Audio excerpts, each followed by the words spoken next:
अस्सलाम वालेकुम, खुशामदीद and welcome to एनिमेलिया.pk। मैं हूं आपका वेट डॉक्टर फुरकान। मैं आज आपसे डिस्कस करूंगा कि आप अपनी फीमेल कैट की जो प्रेग्नेंट है उसकी केयर कैसे कर सकते हैं, किन चीज़ों का आपको ख्याल करना चाहिए, फीडिंग क्या होनी चाहिए, उसके हेल्थ इश्यूज के बारे में आपसे डिस्कस करूंगा।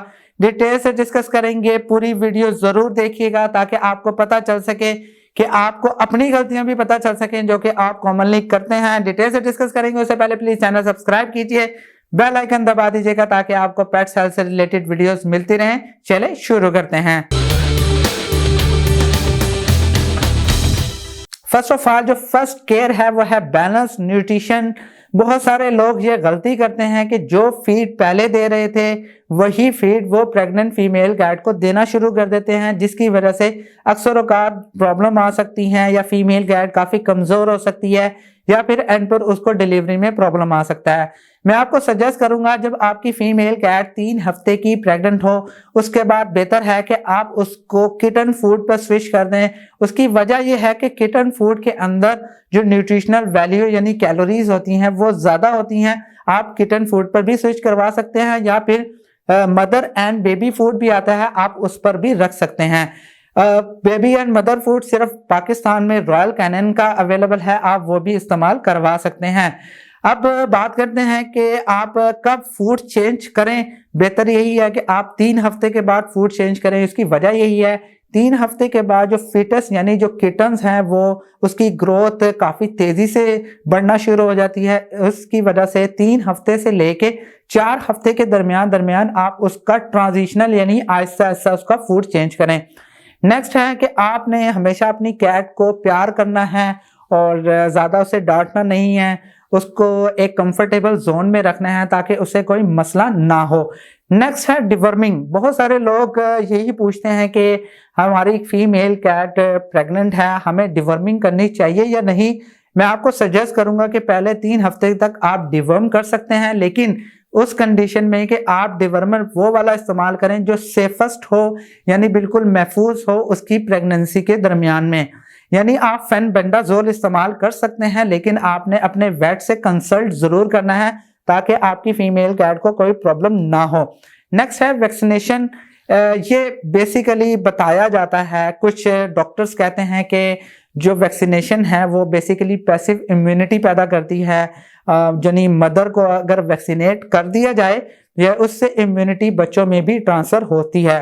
मैं भी यही समझता हूँ कि वाकई ऐसा होता है। आप अगर वैक्सीनेट करें अपनी प्रेग्नेंट फीमेल कैट को, उससे कुछ ऐसी डिजीजेज हैं जिसे हम फिलाइन डिस्टेंपर यानी फिलाइन कैल्सी या फिलाइन हर्पीस वायरस, इसकी जो इम्यूनिटी है वो बच्चों में भी ट्रांसफर होती है। यानी इन तीनों वायरल डिजीज से बचाने के लिए उसके अंदर जो कुव्वत मुदाफियत है वो बच्चों में भी आ जाती है। लेकिन आपने वैक्सीनेशन खुद नहीं करनी, अपने वेट से जरूर कंसल्ट करना है कि हमें वैक्सीनेशन करवानी चाहिए या नहीं करवानी चाहिए।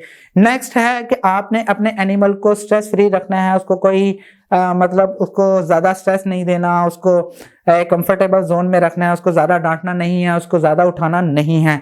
नेक्स्ट है कभी भी आपने अपनी जो फीमेल कैट है उसको खास तौर पे 4 हफ्तों के बाद आपने उसको पेट वाली जगह से नहीं उठाना, यानी ये वाली जो जगह है आपने यहाँ से नहीं उठाना। बहुत सारे लोग ऐसे करते हैं कि यहाँ से पकड़ के उसको कैट को यहाँ से उठाना शुरू कर देते हैं, जिसकी वजह से कैट के जो बच्चे हैं, किटन्स हैं, वो मुतासिर हो सकते हैं।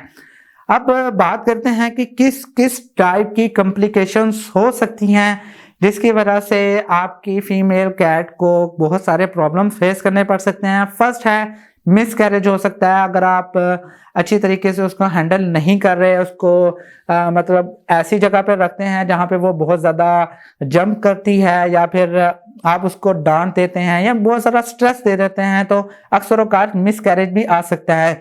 आप ये कंसिडर कर रहे होंगे कि क्या उसको स्ट्रेस देने से भी मिस कैरेज हो सकता है? जी बिल्कुल हो सकता है। हार्मोनल इम्बैलेंस हो जाता है, क्योंकि अल्लाह ताला की कुदरत है और जो प्रेग्नेंट जो फीमेल कैट होती हैं उसके अंदर जो प्रोजेस्टेरोन हार्मोन होता है वही रिस्पॉन्सिबल होता है उसकी प्रेगनेंसी को मेंटेन करने के लिए। अगर आप उसको स्ट्रेस देंगे तो ज्यादातर चांसेस यही होते हैं कि कोई ना कोई प्रॉब्लम हो जाए।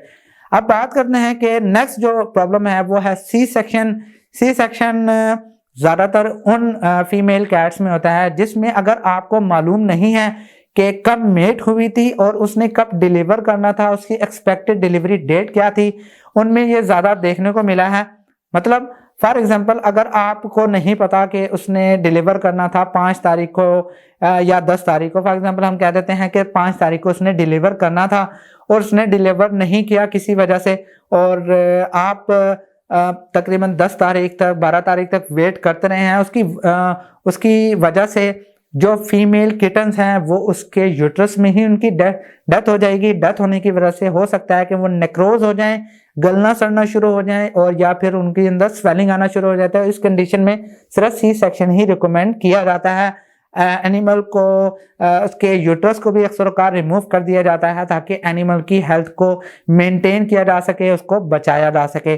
मैं उम्मीद करता हूं कि आपको सारे पॉइंट समझ आ गए होंगे। अगर आपका कोई क्वेश्चन है तो आप मुझसे कमेंट में पूछ सकते हैं, और आप मुझसे इंस्टाग्राम पर भी राब्ता कर सकते हैं अगर आपका कोई क्वेश्चन है तो। मैं उम्मीद करता हूं कि आपको वीडियो पसंद आई होगी। अगर पसंद आई है तो प्लीज लाइक कीजिए, शेयर कीजिए, और प्लीज इस चैनल को जरूर सब्सक्राइब कीजिएगा। नेक्स्ट वीडियो में मिलता है। खुदा हाफिज।